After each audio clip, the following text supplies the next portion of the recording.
સમાચાર ખેડામાંથી અમાન્ય સીસીસી સર્ટી રજૂ કરવાના કૌભાંડનો મામલો। પ્રાથમિક શાળાના શિક્ષકોએ અમાન્ય સીસીસી સર્ટી રજૂ કર્યા હતા। કુલ 112 શિક્ષકોએ રજૂ કર્યા હતા અમાન્ય સીસીસી સર્ટી। 2014 થી 2017 દરમિયાન અમાન્ય સર્ટિફિકેટ રજૂ કરાયા હતા।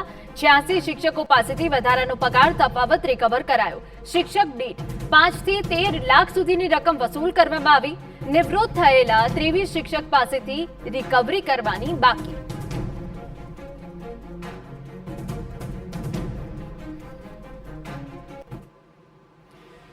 જે તે સમયે અમદાવાદ તાલુકાના 112 શિક્ષકોએ અમાન્ય સીસીસી સર્ટિફિકેટ રજૂ કર્યું। ખાતકીય તપાસને અંતે એ કસૂરવાર પુરવાર થયા।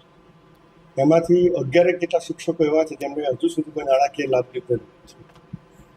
જે 112 શિક્ષકો હતા એમાંથી કેટલાક શિક્ષકો નિવૃત્ત થઈ ગયેલા છે, જેની પેન્શન કાપની દરખાસ્ત વડી કચેરી મોકલી આપવામાં આવી છે। અત્યાર સુધી એમાંથી 89 શિક્ષકોએ રિકવરી કરેલ છે।